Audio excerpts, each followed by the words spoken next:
El shock del futuro. Alvin Toffler. Título original, Future Shock, traducción de J. Ferrera LEU, copyright 1970 by Alvin Toffler, copyright 1973, Plaza y Llanes, S.A., editores. Virgen de Guadalupe, 21 a 33 Esplugas de Llobregat, Barcelona, Gráficas Guada, S.A. Primera parte, Muerte de la permanencia. Capítulo primero, la 80ª generación.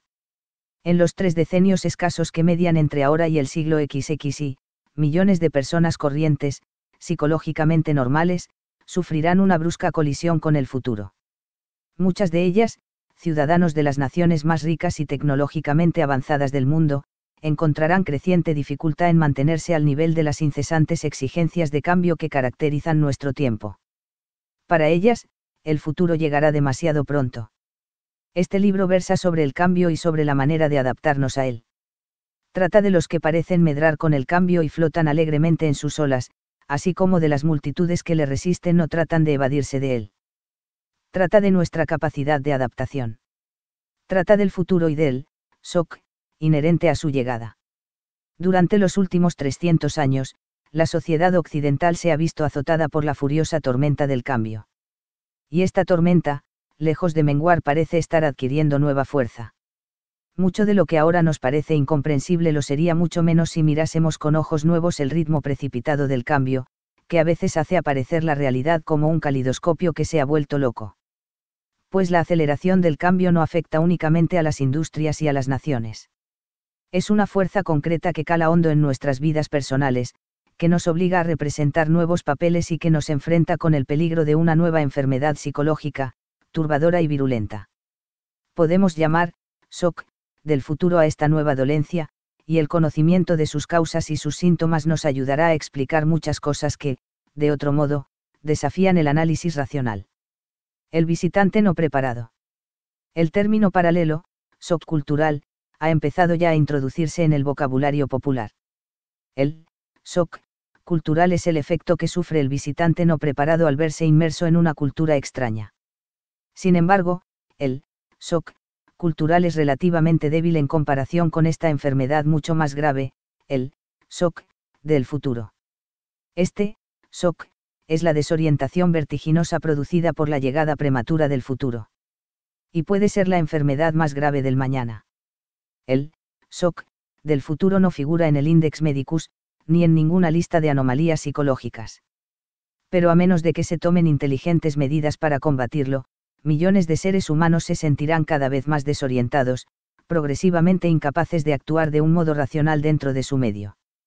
La angustia, la neurosis colectiva, la irracionalidad y la desenfrenada violencia, ya manifiestas en la vida contemporánea, son simples prefiguraciones de lo que puede depararnos el futuro, a menos de que consigamos comprender y tratar esta enfermedad.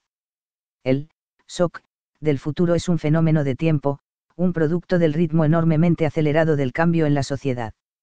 Nace de la superposición de una nueva cultura sobre la antigua. Es un shock cultural en la sociedad de uno mismo. Pero su impacto es mucho peor. Pues la mayoría de los hombres del cuerpo de paz y, de hecho, la mayoría de los viajeros, tienen la tranquilizadora seguridad de que la cultura que dejaron atrás les estará esperando a su regreso. Y esto no ocurre con la víctima del shock del futuro. Si sacamos a un individuo de su propia cultura y lo colocamos súbitamente en un medio completamente distinto del suyo, con una serie diferente de catalizadores, diferentes conceptos de tiempo, espacio, trabajo, amor, religión, sexo, etc., y le quitamos toda esperanza de volver a un paisaje social más conocido, la dislocación que sufrirá será doblemente grave. Más aún, si esta nueva cultura está, a su vez, en constante agitación, y si, peor aún, sus valores cambian incesantemente, la impresión de desorientación será cada vez más intensa. Dada la escasez de claves sobre la clase de comportamiento racional a observar en circunstancias completamente nuevas, la víctima puede convertirse en un peligro para sí misma y para los demás. Imaginemos, ahora, no un individuo, sino una sociedad entera, una generación entera, incluidos sus miembros más débiles, menos inteligentes y más irracionales, trasladada de pronto a este mundo nuevo. El resultado es una desorientación en masa, el shock, del futuro a gran escala. Esta es la perspectiva con que se enfrenta el hombre. El cambio cae como una luz sobre nuestras cabezas, y la mayoría de la gente está grotescamente impreparada para luchar con él. Ruptura con el pasado. ¿Es todo esto una exageración? Creo que no. Ha llegado a ser un tópico el decir que estamos viviendo una segunda revolución industrial. Con esta frase, se pretende describir la rapidez y la profundidad del cambio a nuestro alrededor.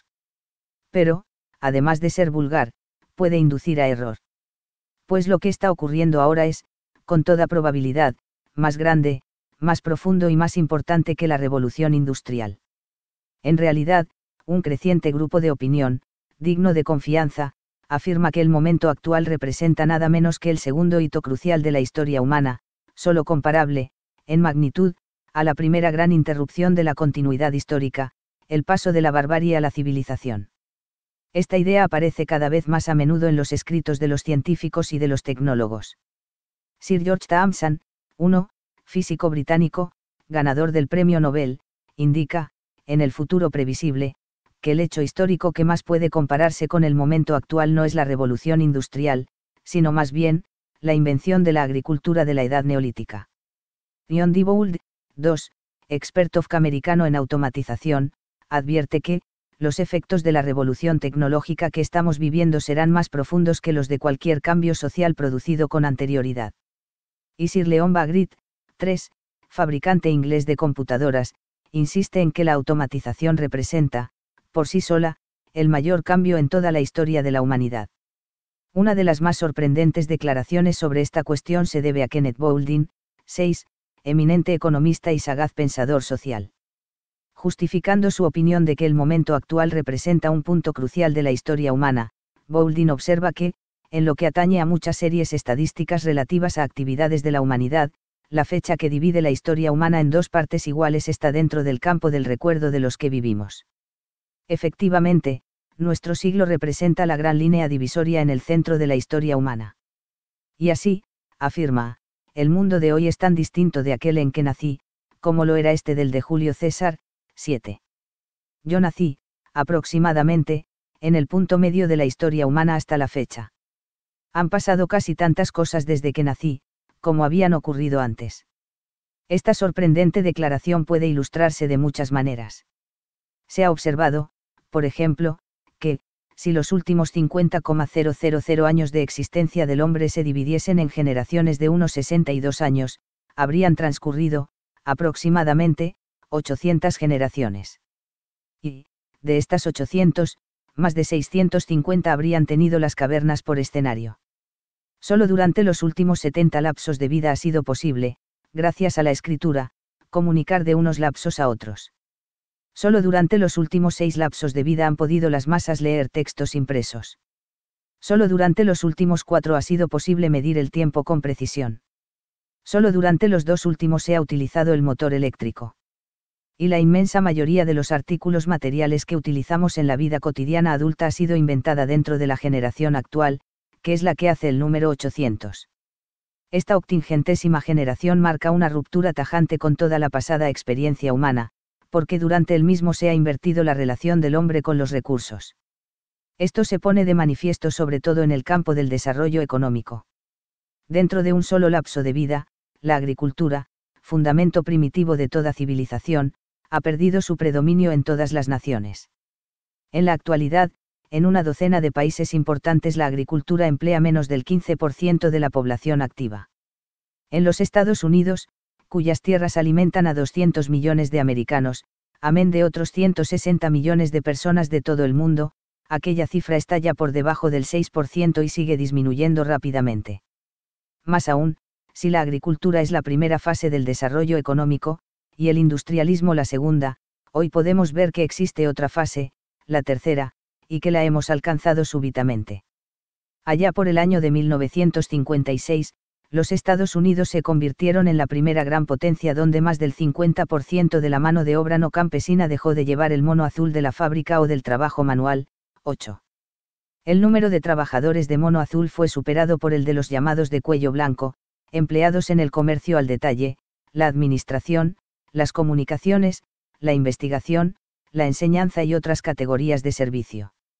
Dentro del mismo lapso de vida, una sociedad ha conseguido, por primera vez en la historia humana, no solamente librarse del yugo de la agricultura, sino también, en unas pocas décadas, del yugo del trabajo manual.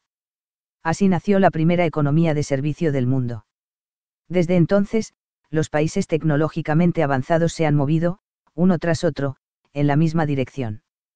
En la actualidad, en los países donde los que se dedican a la agricultura han bajado al 15% o incluso más, los trabajadores de cuello blanco superan en número a los de mono azul, tal es el caso de Suecia, Inglaterra, Bélgica, Canadá y Holanda. Fueron 10.000 años de agricultura. Un siglo o dos de industrialismo. Y ahora se abre ante nosotros el superindustrialismo. 9. Jean Fourastier, 10, planificador francés y filósofo social, ha declarado que, nada será menos industrial que la civilización nacida de la revolución industrial. La significación de este hecho sorprendente no ha sido aún digerida.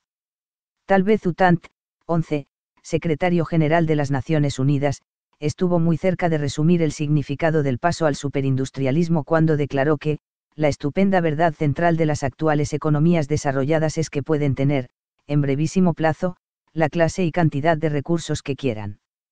Ya no son los recursos lo que limita las decisiones. Es la decisión quien hace los recursos. Este es el cambio revolucionario fundamental, tal vez el más revolucionario que el hombre ha conocido. Esta inversión monumental se ha producido en la octingentésima generación. Este lapso de vida es también distinto de todos los demás debido al pasmoso aumento de la escala y del alcance del cambio. Naturalmente, hubo otros muchos lapsos de vida en los que se produjeron conmociones. Las guerras, las epidemias, los terremotos y el hambre trastornaron más de un orden social anterior. Pero estos, shocks, y conmociones quedaron limitados a una sociedad o a un grupo de sociedades contiguas. Se necesitaron generaciones, e incluso siglos, para que el impacto se dejase sentir más allá de sus fronteras. En nuestro lapso actual, las fronteras han saltado en pedazos. Hoy, la red de los lazos sociales es tan tupida que las consecuencias de los sucesos contemporáneos son instantáneamente irradiadas a todo el mundo. Desde luego, no solo los sucesos contemporáneos tienen una irradiación instantánea, sino que ahora podemos decir que sentimos el impacto de todos los acontecimientos pasados de un modo diferente. Pues el pasado se vuelve sobre nosotros. Y nos vemos atrapados en lo que podríamos llamar un rebote del tiempo. Un suceso que solo afectó a un puñado de personas cuando ocurrió, puede tener hoy día importantes consecuencias. Por ejemplo, la guerra del Peloponeso fue poco más que una escaramuza, si la medimos con un patrón moderno. Mientras Atenas, Esparta y varias ciudades-estado próximas se hallaban enzarzadas en la lucha, la población del resto del mundo seguía sin enterarse o sin preocuparse de esta guerra. Los indios zapotecas que vivían en México en aquella época no sintieron el menor efecto. Y tampoco los antiguos japoneses acusaron su impacto. Sin embargo, la guerra del Peloponeso alteró profundamente el curso futuro de la historia griega. Al cambiar el movimiento de hombres y la distribución geográfica de genes, valores e ideas, influyó en los ulteriores sucesos de Roma y, a través de Roma, de toda Europa. Debido a aquel conflicto, los europeos actuales son, en pequeño grado, diferentes de lo que habrían sido. A su vez, estos europeos, estrechamente relacionados en el mundo actual, influyen sobre los mexicanos y los japoneses. Las huellas que dejó la guerra del Peloponeso en la estructura genética, las ideas y los valores de los europeos actuales, son ahora exportadas por estos a todos los países del mundo. De este modo, los mexicanos y los japoneses de hoy sienten el lejano e indirecto impacto de aquella guerra, aunque sus antepasados, que vivían durante el acontecimiento, no se enterasen de nada. Y de este modo, los sucesos pretéritos, rebotando sobre generaciones y siglos, surgen de nuevo hoy para influir en nosotros y cambiarnos. Todo lo que en el pasado les ocurrió, a algunos hombres, afecta virtualmente a todos los hombres de hoy. Cosa que no siempre fue verdad. En resumen, toda la historia se echa sobre nosotros, y, paradójicamente, esta misma diferencia subraya nuestra ruptura con el pasado. Así, se altera fundamentalmente el alcance del cambio. A través del espacio y del tiempo, el cambio tiene, en esta octingentésima generación, una fuerza y un alcance como no los tuvo jamás. Pero la diferencia definitiva, cualitativa, entre este lapso y los precedentes, es la que se olvida con mayor facilidad. Pues no solo hemos extendido el alcance y la escala del cambio, sino que también hemos alterado radicalmente su ritmo. En nuestro tiempo, hemos soltado una fuerza social completamente nueva, una corriente de cambios tan acelerada que influye en nuestro sentido del tiempo, revoluciona el tempo de la vida cotidiana y afecta incluso a nuestra manera de sentir el mundo que nos rodea. Ya no sentimos la vida como la sintieron los hombres pretéritos. Y esta es la diferencia última, la distinción que separa al verdadero hombre contemporáneo de todos los demás. Pues esta aceleración yace detrás de la impermanencia, de la transitoriedad, que empapa y tiñe nuestra conciencia, afectando radicalmente a nuestra manera de relacionarnos con las otras gentes, con las cosas, con todo el universo de las ideas, del arte y de los valores. Para comprender lo que nos sucede, al penetrar en la era del superindustrialismo, debemos analizar el proceso de aceleración y enfrentarnos con el concepto de transitoriedad. Si la aceleración es una nueva fuerza social, la transitoriedad es su réplica psicológica, y, sin una comprensión del papel que representa en el comportamiento humano contemporáneo, todas nuestras teorías sobre la personalidad, toda nuestra psicología, seguirían siendo premodernas. Precisamente sin el concepto de transitoriedad, la psicología no puede tomar en cuenta aquellos fenómenos que son peculiarmente contemporáneos. Al cambiar nuestra relación con los recursos que nos rodean, ampliando violentamente el alcance del cambio y, más crucial aún, acelerando su ritmo, hemos roto irreparablemente con el pasado. Hemos cortado todos nuestros lazos con los antiguos modos de pensamiento, de sentimiento, de adaptación. Hemos montado el tinglado para una sociedad completamente nueva, y corremos hacia él a toda velocidad. Este es el enigma del octingentésimo lapso de vida. Y esto es lo que induce a preguntarnos sobre la capacidad de adaptación del hombre. ¿Qué le acontecerá en esta nueva sociedad? ¿Conseguirá adaptarse a sus imperativos? Y, si no lo consigue, podrá alterar estos últimos. Incluso antes de intentar dar una respuesta a estas preguntas, debemos centrar nuestra atención en las fuerzas gemelas de aceleración y transitoriedad. Debemos aprender de qué manera alteran la trama de la existencia, imprimiendo formas nuevas y extrañas a nuestras vidas y a nuestras psicologías. Debemos comprender cómo, y por qué, nos enfrentan, por primera vez, con el potencial explosivo del shock del futuro. Notas, los números entre claudatores, de las notas, indican títulos comprendidos en la adjunta bibliografía. Así, 1. Significará el primer título de la bibliografía, Design for a Brain, por W. Fasasibi. 1. La comparación de Thompson aparece en 175, pag. 1. 2. La frase de Diboul desde 157, pag. 48. 3. La cita de Bagrid procede de The New York Times, 17 de marzo de 1965. 6.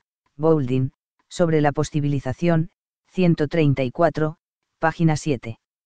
7.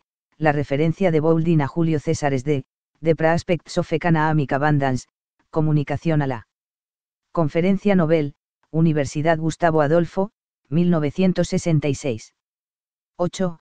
Las cifras sobre la producción agrícola de los EU están tomadas de Moulzas, Marks and the North American Breadbasket, por Ovile Freeman, en Foreign Affairs, julio de 1967, página 587. 9. Todavía no existe un término amplio o totalmente aceptado para designar la nueva fase de desarrollo social hacia la que parece que corremos. Daniel Bell, sociólogo, inventó el término postindustrial, para designar una sociedad cuya economía se funda principalmente en los servicios, en la que dominan las clases profesional y técnica, en la que es crucial el conocimiento teórico, en la que la tecnología intelectual, análisis de sistemas, construcción modelo, etc., está muy desarrollada, y en la que la tecnología es, al menos potencialmente, capaz de desarrollarse por sí misma.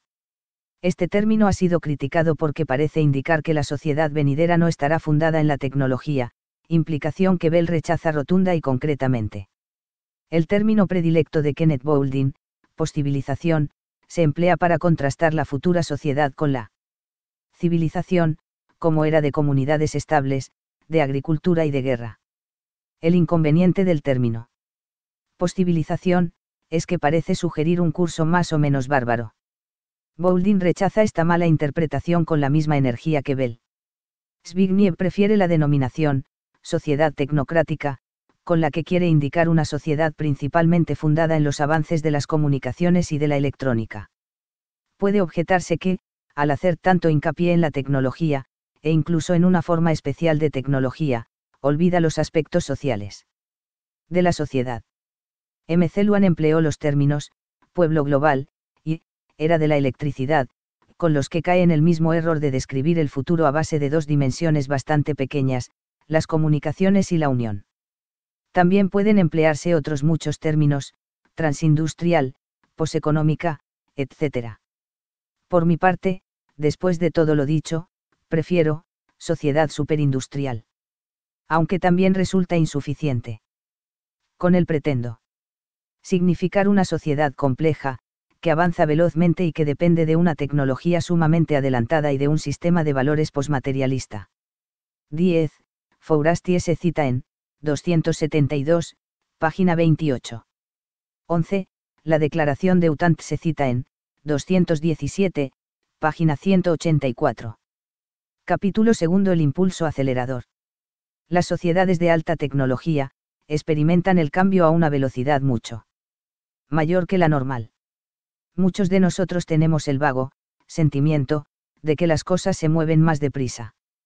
Tanto los médicos como los ejecutivos se quejan de que no pueden, en sus respectivos campos, mantener el ritmo de los últimos acontecimientos. Son pocas las reuniones o conferencias donde falta la alusión ritual al desafío de cambio.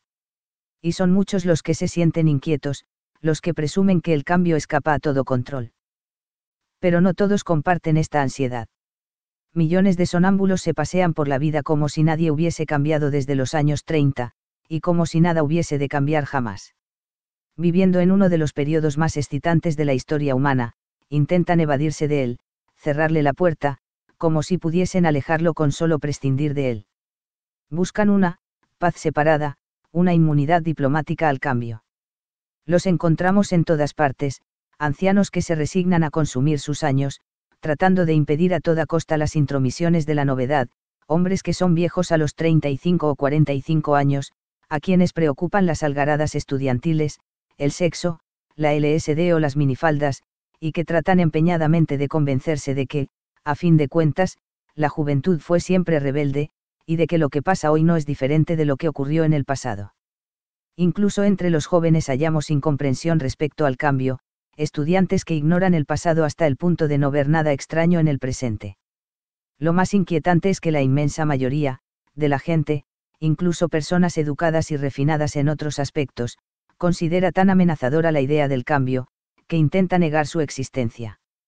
Incluso muchas personas que comprenden, intelectualmente, la aceleración del cambio, se abstienen de incorporarse este conocimiento, no toman en cuenta este hecho crítico social al orientar sus propias vidas personales. Tiempo y cambio.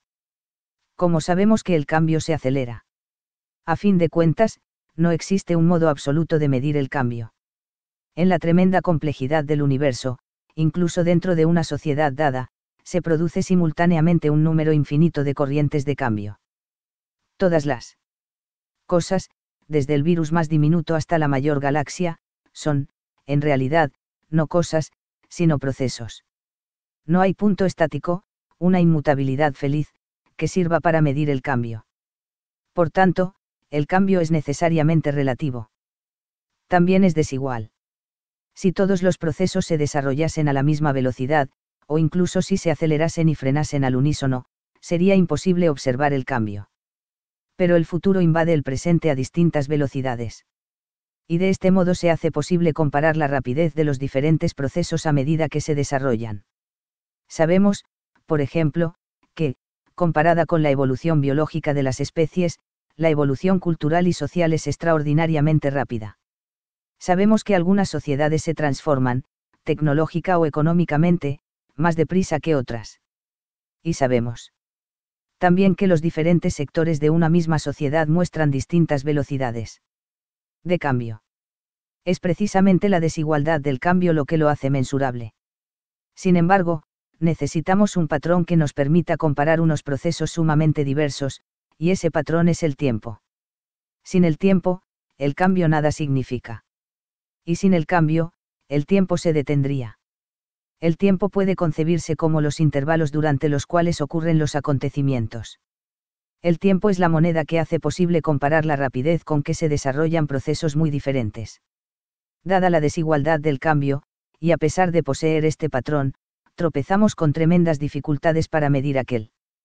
Cuando hablamos del grado de cambio, nos referimos al número de sucesos apiñados en un intervalo de tiempo fijado arbitrariamente. Por eso tenemos que definir los sucesos. Tenemos que seleccionar nuestros intervalos con exactitud. Hemos de tener mucho cuidado con las conclusiones que sacamos de las diferencias observadas. Más aún, en lo que atañe a la medida del cambio, estamos hoy día mucho más avanzados en lo referente al proceso físico que en lo tocante al proceso social. Por ejemplo, sabemos medir mucho mejor la velocidad con que la sangre discurre por el cuerpo que la rapidez con que fluye el rumor en la sociedad. Sin embargo, a pesar de todas estas dificultades existe un amplio acuerdo, en un sector que abarca desde los historiadores y los arqueólogos hasta los científicos, sociólogos, economistas y psicólogos, sobre el hecho de que muchos procesos sociales se están acelerando de un modo impresionante e incluso espectacular. Ciudades subterráneas. C.P. Snow, novelista y científico, comenta también la nueva visibilidad del cambio. Hasta este siglo, escribe, el cambio social fue, tan lento, que pasaba inadvertido durante la vida de una persona. Hoy, ya no es así. El ritmo del cambio se ha acelerado tanto que nuestra imaginación no puede concebirlo. Ciertamente, dice el psicólogo social Warren Bennis, en los recientes años el motor ha sido forzado hasta tal punto que, ninguna exageración, ninguna hipérbole, ninguna atrocidad, pueden describir con visos de realidad la extensión y la velocidad del cambio. Realmente, solo las exageraciones parecen ser verdad. ¿Qué cambios justifican tan recargado lenguaje? Examinemos unos pocos, por ejemplo, el cambio en el proceso de construcción de ciudades por el hombre. Actualmente, somos testigos de la urbanización más rápida y extensa que jamás se viera en el mundo. En 1850, solo 4 ciudades del globo tenían una población igual o superior al millón de habitantes. En 1900, su número había aumentado hasta 19. Y, en 1960, eran 141, y la población urbana actual del mundo está creciendo a un ritmo del 6,5% al año según Edgar Debris y J. Petisse, del Instituto de Ciencia Social de La Haya, 3. Una manera de captar la significación del cambio en una escala tan fenomenal es imaginar lo que pasaría si todas las ciudades existentes conservasen su dimensión actual, en vez de expansionarse.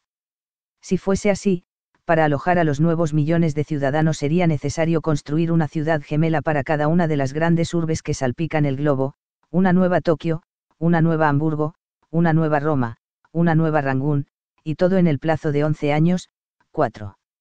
La misma tendencia aceleradora se percibe inmediatamente en el consumo de energía por el hombre. El Dr. Homi Bhabha, científico atómico indio hoy fallecido, que presidió la primera conferencia internacional sobre usos pacíficos de la energía atómica, analizó una vez esta tendencia. Para ilustrarla, dijo, llamemos Q a la energía derivada de la combustión de unos 33.000 millones de toneladas de carbón. En los 18 siglos y medio después de Jesucristo, la energía total consumida representaba menos de la mitad de Q por siglo. Actualmente, el consumo es de unos 10 Q por siglo. Esto significa, a grandes rasgos, que la mitad de toda la energía consumida por el hombre durante los últimos 2000 años lo fue en el curso del último siglo. Igualmente espectacular y evidente es la aceleración del crecimiento económico en las naciones que avanzan velozmente hacia la superindustrialización. A pesar de que partieron de una amplia base industrial, el porcentaje anual de aumento de producción es, en estos países, formidable. Y el ritmo de crecimiento aumenta a su vez. Por ejemplo, en Francia la producción industrial solo aumentó en un 5% en los 29 años que mediaron entre 1910 y el comienzo de la Segunda Guerra Mundial. En cambio, entre 1948 y 1965, en solo 17 años, el aumento fue, en números redondos, del 220%. Actualmente, el grado de crecimiento de un 5 a un 10% al año es cosa corriente en las naciones más industrializadas. Desde luego, hay subidas y bajadas, pero la dirección del cambio es inconfundible. 5. Estas cifras implican la revolucionaria idea de que, en las sociedades avanzadas, la producción total de artículos y servicios se multiplica por 2 cada 15 años, y este periodo se va encogiendo cada vez más. Esto quiere decir, en términos generales, que el niño que, en cualquiera de estas sociedades, alcanza la adolescencia se encuentra rodeado de una cantidad de cosas hechas por el hombre que representa el doble de las que tenían sus padres cuando él estaba en la infancia. Significa que cuando el adolescente de hoy cumpla los 30 años, o tal vez antes, se habrá producido una nueva multiplicación por 2. Dentro de un lapso de vida de 70 años, esta multiplicación se habrá producido quizá 5 veces, es decir, que, habida cuenta de que la progresión es geométrica, cuando el individuo llegue a la vejez, la sociedad en que vive producirá 32 veces más que cuando él nació. Semejantes cambios de proporción entre lo viejo y lo nuevo habrán de producir, según veremos, un impacto eléctrico en los hábitos, creencias y conceptos de sí mismos de millones de personas. Jamás, en la historia pasada, se transformó tan radicalmente esta proporción en tan breve periodo de tiempo. Motor tecnológico. Detrás de estos prodigiosos hechos económicos se oculta el rugiente y poderoso motor del cambio, la tecnología. Con esto, no quiero decir que la tecnología sea la única fuente de cambio en la sociedad. Las conmociones sociales pueden ser provocadas por una transformación de la composición química de la atmósfera, por alteraciones del clima, por variaciones en la fertilidad y por otros muchos factores. Sin embargo, la tecnología es, indiscutiblemente, una fuerza importante entre las que promueven el impulso acelerador. Además, la tecnología involucra técnicas, amén de máquinas que pueden ser o no ser necesarias para aplicarlas. Comprende sistemas para provocar reacciones químicas, maneras de criar peces o de repoblar bosques, de instalar teatros de luz, de contar votos o de explicar historia. Los viejos símbolos de la tecnología son aún más engañosos en la actualidad, cuando la mayoría de los procedimientos tecnológicos avanzados se realizan muy lejos de la producción en cadena o de los hornos abiertos. De hecho, en electrónica, en tecnología del espacio y en la mayoría de las nuevas industrias, un silencio relativo y un ambiente pulcro son característicos, y a veces esenciales. El trabajo en cadena, organización de hombres para realizar sencillas y reiteradas funciones, es un anacronismo. Ha llegado el momento de cambiar los símbolos de la tecnología para adaptarlos a los veloces cambios de la tecnología misma. Esta aceleración suele dramatizarse con el simple relato del progreso en los transportes. 6. Se ha observado, por ejemplo, que, en el año 6000 ADJC, el medio más rápido de transporte a larga distancia era la caravana de camellos con una velocidad media de 12 km por hora. Solo en 1600 ADJC, con el invento del carro, se elevó la velocidad máxima a unos 30 km por hora. Tan impresionante fue este invento y tan difícil de superar esta velocidad tope, que, 3500 años más tarde, cuando empezó a funcionar en Inglaterra el primer coche correo, en 1784, este solo alcanzó un promedio de 16 km por hora. La primera locomotora de vapor, fabricada en 1825, alcanzó una velocidad máxima de 20 km, y los grandes barcos de vela de la época navegaban a menos de la mitad de esta velocidad. El hombre tuvo que esperar hasta la década de 1880 para conseguir, gracias a una locomotora de vapor más avanzada, la velocidad de 150 km por hora. La raza humana necesitó millones de años para alcanzar esta marca. Sin embargo, bastaron 58 años para cuadruplicar este límite, ya que, en 1938, los aviadores superaron la barrera de los 600 km por hora. Al cabo de otros 20 años, se duplicó este límite. Y, en los años 60, aviones cohete alcanzaron velocidades próximas a los 6.000 km, y cápsulas espaciales circunvolaron la Tierra a más de 35.000 km por hora. La raya que, en un gráfico, representase el progreso de la última generación saldría verticalmente de la página. La misma tendencia aceleradora resulta evidente si examinamos las distancias viajadas, las alturas alcanzadas, los minerales extraídos o las fuerzas explosivas desencadenadas. La pauta, aquí y en otras 1000 series estadísticas, es absolutamente clara e inconfundible. Pasan siglos y milenios y, de pronto, en nuestro tiempo, estallan en pedazos las fronteras y se produce un súbito impulso hacia adelante. La razón de esto es que la tecnología se alimenta a sí misma. La tecnología hace posible una mayor cantidad de tecnología, como podemos ver si observamos un momento el proceso de innovación. La innovación tecnológica se compone de 3 fases, enlazadas en un círculo que se refuerza a sí mismo. Ante todo, está la idea creadora y factible. En segundo lugar, su aplicación práctica. En tercer término, su difusión en la sociedad. Y el proceso termina, se cierra el círculo, cuando la difusión de la tecnología que encarna la nueva idea contribuye, a su vez, a engendrar nuevas ideas creadoras. Actualmente, existen pruebas de que el tiempo entre cada una de las fases de este ciclo se abrevia cada vez más. Es, pues, cierto que, como se ha dicho, el 90% de todos los sabios que han existido viven en la actualidad, y que diariamente se efectúan nuevos descubrimientos científicos. Las nuevas ideas se ponen en práctica mucho más rápidamente que en tiempos pasados. El lapso entre la concepción original y su empleo práctico se ha reducido de un modo radical. 7. Aquí reside la asombrosa diferencia entre nosotros y nuestros antepasados. Apolonio de Perga descubrió las secciones cónicas, pero pasaron 2000 años antes de que se aplicaran a problemas de ingeniería. Pasaron literalmente siglos desde que Paracelso descubrió que el éter podía emplearse como anestésico y la época en que empezó a utilizarse con este fin. Incluso en tiempos más recientes podemos observar este movimiento retardado. En 1836, se inventó una máquina que segaba, trillaba, ataba la paja en gavillas y ensacaba el grano. Esta máquina se fundaba en una tecnología de, al menos, 20 años atrás.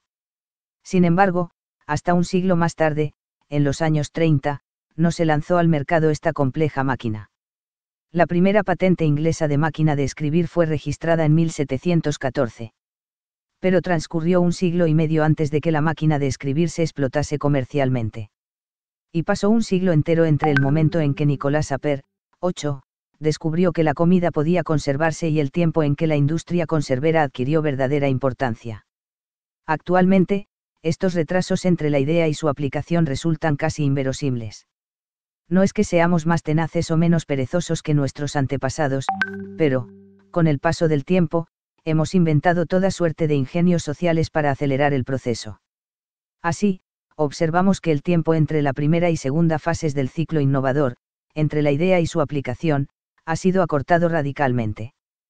Por ejemplo, Franklin, 9, al estudiar 20 innovaciones importantes, tales como los comestibles congelados, los antibióticos, los circuitos integrados y el cuero sintético, dedujo que desde el principio de este siglo se ha recortado más del 60% del tiempo que se necesitaba, por término medio, para que un descubrimiento científico importante se transformase en una forma tecnológicamente explotable. Y, en la actualidad, una importante y floreciente industria de investigación y desarrollo trabaja concienzudamente para reducir aún más el interregno. Pero si se necesita menos tiempo para llevar al mercado una nueva idea, también se requiere menos para difundirla en la sociedad. Así, el intervalo entre la segunda y la tercera fases del ciclo, entre la aplicación y la difusión, ha sido igualmente reducido, y el ritmo de la difusión se está acelerando con asombrosa rapidez. Esto se manifiesta en la historia de varios aparatos de uso doméstico. Robert B. Young, del Stanford Research Institute, estudió el tiempo transcurrido entre la primera aparición comercial de un nuevo aparato eléctrico y el momento en que la manufacturación industrial alcanzó el punto culminante de producción del artículo. Young descubrió que, para un grupo de aparatos introducidos en los Estados Unidos antes de 1920, incluidos el aspirador de polvo, la cocina eléctrica y el frigorífico, el lapso medio entre la introducción y el máximo de producción fue de 34 años. Pero para un grupo que apareció en el periodo 1939 a 1959, incluidos la freidora eléctrica, la televisión y la lavadora y secadora de platos, aquel intervalo fue de solo 8 años. Se había reducido en más de un 76%. El grupo de posguerra, declaró Young, 10. Demostró de modo elocuente la naturaleza velozmente acelerada del ciclo moderno. El creciente ritmo de invención, explotación y difusión acelera, a su vez y aún más, todo el ciclo. pues las nuevas máquinas y técnicas no son simplemente un producto, sino una fuente de nuevas ideas creadoras. En cierto sentido, cada nueva máquina o técnica cambia todas las máquinas y técnicas existentes al permitirnos formar con ellas nuevas combinaciones. El número de combinaciones posibles crece geométricamente, al progresar aritméticamente el número de nuevas máquinas o técnicas. En realidad, cada nueva combinación puede ser considerada en sí misma como una nueva supermáquina. Por ejemplo, la computadora hizo posible un refinado esfuerzo espacial. Relacionada con ingenios detectores, equipos de comunicaciones y fuentes de energía, la computadora se convirtió en parte de una configuración que, en su conjunto, forma una nueva y única supermáquina, una máquina para alcanzar y sondear el espacio exterior. Pues para que las máquinas o las técnicas se combinen de un modo nuevo, tienen que ser alteradas. Adaptadas, perfeccionadas o, en todo caso, cambiadas. De modo que el propio esfuerzo por integrar las máquinas en supermáquinas nos obliga a realizar nuevas innovaciones tecnológicas. Además, hay que comprender que la innovación tecnológica no combina y recombina simplemente máquinas y técnicas. Las nuevas máquinas importantes hacen algo más que aconsejar u obligar a hacer cambios en otras máquinas, sugieren nuevas soluciones a los problemas sociales, filosóficos e incluso personales. Alteran todo el medio intelectual del hombre, su manera de pensar y de ver el mundo. Todos aprendemos de nuestro medio, buscando constantemente en él, aunque tal vez de modo inconsciente, modelos a los que imitar. Estos modelos no son tan solo otras personas. Son también máquinas, en proporción creciente. Con su presencia, nos condicionan con sutileza a pensar de cierto modo. Por ejemplo, se ha observado que el reloj apareció antes de que Newton imaginase el mundo como un gran mecanismo parecido a un reloj, noción filosófica que tuvo gran influencia en el desarrollo intelectual del hombre. Esta imagen del cosmos como un gran reloj implicaba ideas sobre causa y efecto y sobre la importancia de los estímulos externos, que, opuestos a los internos, moldean nuestro comportamiento cotidiano actual. El reloj afectó también a nuestra concepción del tiempo, de modo que la idea de que el día está dividido en 24 partes iguales de 60 minutos cada una se ha convertido, casi literalmente, en parte de nosotros mismos. Recientemente, la computadora ha desencadenado una luz de ideas nuevas sobre el hombre como parte interactiva de sistemas más amplios, sobre su fisiología, su manera de aprender, su manera de tomar decisiones. Virtualmente, toda disciplina intelectual, desde la ciencia política hasta la psicología familiar, ha sufrido el impacto de una serie de hipótesis imaginativas, provocadas por el invento y la difusión de la computadora, aunque el impacto mayor no se ha producido aún. Así se acelera el ciclo innovador, alimentándose de sí mismo. Pero si la tecnología tiene que ser considerada como un gran motor, como un poderoso acelerador, entonces el conocimiento tiene que ser considerado como carburante. Y así llegamos al punto crucial del proceso acelerativo en la sociedad, pues el motor es alimentado con un carburante cuya riqueza aumenta todos los días. El conocimiento como carburante. La proporción de almacenamiento, por el hombre, de conocimientos útiles sobre sí mismo y sobre el universo, fue en aumento desde hace 10.000 años.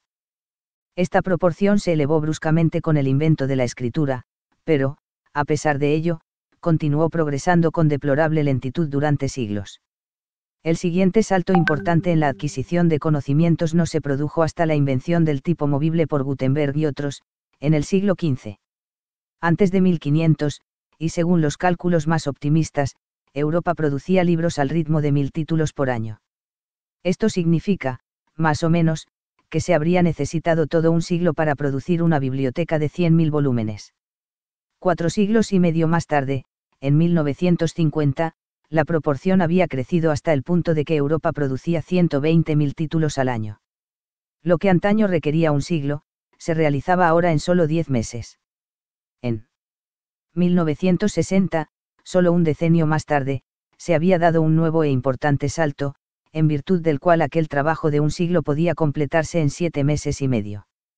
Y, a mediados de los años 60, la producción de libros a escala mundial, incluida Europa, se acercó a la prodigiosa cifra de 1000 títulos diarios, 11. Difícilmente podría sostenerse que todo libro trae consigo un aumento neto en el conocimiento. No obstante, se comprueba que la curva ascendente de la publicación de libros sigue, en realidad y en términos generales, un curso paralelo a la del descubrimiento de nuevos conocimientos por el hombre. Por ejemplo, antes de Gutenberg solo se conocían 11 elementos químicos, 2. El número 12, el antimonio, se descubrió, aproximadamente, en la época en que aquel trabajaba en su invento. Habían pasado 200 años desde el descubrimiento del elemento número, el arsénico. Si esta línea de descubrimientos hubiese proseguido al mismo ritmo, ahora habríamos añadido solamente 2 o 3 elementos más a la tabla periódica, desde los tiempos de Gutenberg. Sin embargo, en los 450 años transcurridos desde aquella época se descubrieron unos 70 elementos adicionales.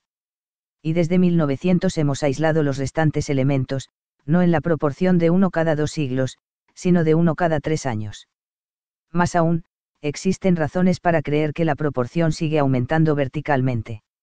Hoy, por ejemplo, el número de periódicos y publicaciones científicas, lo mismo que la producción industrial en los países adelantados, se dobla cada 15 años, y, según el bioquímico Philip Siekewitz, lo que hemos aprendido en las 3 últimas décadas acerca de la naturaleza de los seres vivos, hace parecer pequeño, en extensión de conocimiento, cualquier periodo comparable de descubrimiento científico en la historia de la humanidad. En el campo mundial, la literatura científica y técnica crece en una proporción de unos 60 millones de páginas al año. La computadora entró en escena alrededor del año 1950. Con su incomparable poder de análisis y suministro de datos extraordinariamente variados, en increíbles cantidades y a velocidades que parecen inverosímiles, se ha convertido en una fuerza de primera magnitud detrás de la más reciente aceleración de la adquisición de conocimientos. Combinado con otros instrumentos analíticos, cada vez más poderosos, para la observación del universo invisible que nos rodea, ha elevado el ritmo de la adquisición de conocimientos a una velocidad pasmosa. Francis Bacon nos dijo que, el conocimiento, es poder. Esto puede traducirse ahora en términos contemporáneos. En nuestro medio social, el conocimiento es cambio, y la adquisición acelerada de conocimientos, que alimenta el gran motor de la tecnología, significa la aceleración del cambio. El flujo de situaciones. Descubrimiento. Aplicación. Impacto. Descubrimiento. Vemos, aquí, una reacción en cadena del cambio, una larga y empinada curva de aceleración en el desarrollo social humano. Este impulso acelerador ha alcanzado ahora un nivel que, por mucho que esforcemos la imaginación, no puede ya considerarse como normal. Las instituciones normales de la sociedad industrial no pueden resistirlo, y su impacto está sacudiendo todas nuestras instituciones sociales. La aceleración es una de las fuerzas sociales más importantes y menos comprendidas. Sin embargo, esto no es más que la mitad de la cuestión, pues la aceleración del cambio es también una fuerza psicológica. Aunque ha sido casi totalmente ignorada por la psicología, el ritmo creciente del cambio en el mundo que nos rodea perturba nuestro equilibrio interior, alterando nuestra experiencia misma de la vida. La aceleración externa se traduce en aceleración interna. Podemos ilustrar esto, aunque de un modo excesivamente simplificado, si imaginamos la vida de un individuo como un gran canal por el que fluye la experiencia. Esta corriente de experiencia consiste, o uno imagina que consiste, en innumerables situaciones. La aceleración del cambio en la sociedad circundante altera drásticamente el flujo de situaciones a lo largo de este canal. Las situaciones no pueden delimitarse de un modo claro, pero no sería imposible contender con la experiencia si no las dividiésemos mentalmente en unidades manejables. Pero aún hay más, si las fronteras entre situaciones pueden ser confusas, no es menos cierto que cada situación tiene cierta totalidad, cierta integración. Toda situación posee también componentes identificables. Entre estos, se encuentran las cosas, serie física de objetos naturales o confeccionados por el hombre. Toda situación ocurre en un lugar, sitio o campo donde se produce la acción. No es accidental que la raíz latina situ signifique lugar. Toda situación social tiene también, por definición, un elenco de personajes, la gente. Y las situaciones requieren igualmente una localización en la red organizada de la sociedad y un contexto de ideas o información. Toda situación puede ser analizada a base de estos 5 componentes. Pero las situaciones incluyen también una dimensión aparte, que, por cruzarse con todas las demás, pasa con frecuencia inadvertida. Me refiero a la duración, al lapso de tiempo en que la situación se produce. Dos situaciones idénticas en todos los demás aspectos son completamente distintas y una dura más que la otra, pues el tiempo interviene en la mezcla de un modo crucial, cambiando el significado o el contenido de las situaciones. De la misma manera que una marcha fúnebre tocada demasiado aprisa se convierte en una alegre zarabanda, así una situación que se prolonga tiene un tono o una significación completamente distintos de la que se produce en forma de staccato, surgiendo súbitamente y extinguiéndose con la misma rapidez.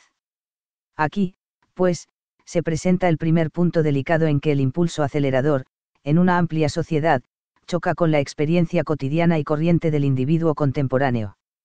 Pues la aceleración del cambio abrevia, como veremos, la duración de muchas situaciones. Esto no solamente altera drásticamente su matiz, sino que apresura su paso por el canal de la experiencia. Comparadas con la vida en una sociedad que cambiaba con menor rapidez, fluyen ahora, en un periodo dado, más situaciones a lo largo del canal, lo que implica profundos cambios en la psicología humana. Pues tendiendo, como tendemos, a enfocar una sola situación en cada momento, la creciente velocidad con que discurren las situaciones ante nosotros viene a complicar toda la estructura de la vida, multiplicando el número de papeles que debemos representar y el número de opciones que nos vemos obligados a hacer. Esto explica, a su vez, el sofocante sentido de complejidad que envuelve la vida contemporánea. Además, el flujo acelerado de situaciones requiere un trabajo mucho mayor por parte de los complejos mecanismos de enfoque con los que desviamos nuestra atención de una situación a otra. Hay más saltos atrás y adelante, menos tiempo para un examen prolongado y tranquilo de un problema o una situación aislados. Esto es lo que yace detrás del vago sentimiento, anteriormente aludido, de que, las cosas se mueven más deprisa. Y lo hacen. A nuestro alrededor, y a través de nosotros.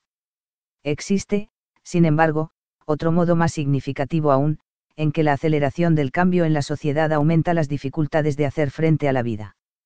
Me refiero a la fantástica intrusión de la novedad, de lo nuevo, en nuestra existencia.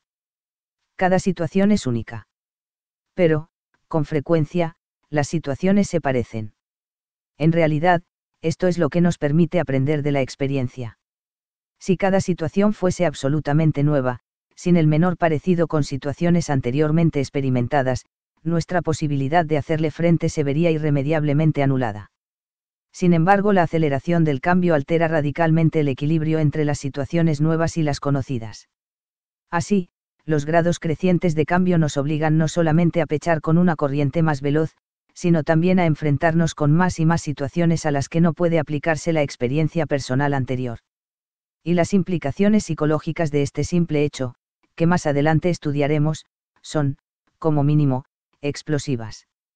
Cuando las cosas empiezan a cambiar en el exterior, debemos esperar un cambio paralelo dentro de nosotros, dice Christopher Wright, del Instituto para el Estudio de la Ciencia y las Cuestiones Humanas. Pero la naturaleza de estos cambios interiores es tan profunda, que el impulso acelerador, al adquirir velocidad, pondrá a prueba nuestra capacidad para vivir dentro de los parámetros que hasta ahora definieron el hombre y la sociedad. Para sobrevivir, para evitar lo que hemos denominado, shock, del futuro, el individuo debe convertirse en un ser infinitamente más adaptable y sagaz que en cualquier tiempo anterior. Debe buscar maneras totalmente nuevas de fijarse, pues todas las viejas raíces, religión, nación, comunidad, familia o profesión, sienten ahora la sacudida del impacto huracanado del impulso acelerador. Sin embargo, antes de que pueda hacerlo debe comprender más detalladamente la manera en que los efectos de la aceleración influyen en su vida personal, se deslizan en su comportamiento y alteran la calidad de la existencia. En otras palabras, debe comprender la transitoriedad. Notas. 3. Los datos sobre crecimiento de ciudades proceden de Xtix, julio de 1965, tabla 4, página 48. 4. El cálculo sobre el grado de urbanizaciones de World Health, diciembre de 1964, página 4. 5. Los datos de la productividad francesa son de 283, página 64. 6. La velocidad de los transportes primitivos aparece calculada en Biggest Challenge, Getting Wisdom, por Peter Goldmark, en Printers Inc., 29 de mayo de 1964, página 280. Véase también, 137, página 61, y 151, página 5. 7. Para datos sobre el retraso entre invención y aplicación, véase, 291, páginas 47 a 48. 8. La referencia a PER está tomada de Reid y Asian Preservation of Food, por S. A. Goldblatt, Science Journal, enero de 1966, página 41. 9. El estudio de Lin se describe brevemente en Our Accelerating Technological Change, por Franklin, Management Review, marzo de 1967, páginas 65 a 70. Véase también, 64, páginas 3 a 4. 10. Los trabajos de Young figuran en Product Growth Cycles, A Key to Growth Planning, por Robert B. Young, Menlo Park, California. Stanford Research Institute. Sin fecha. 11. Los datos sobre producción de libros están tomados de 206, página 21, 200, página 74, y 207, artículos sobre incunables. 12. El ritmo de descubrimiento de nuevos elementos procede de 146, documento y, página 21.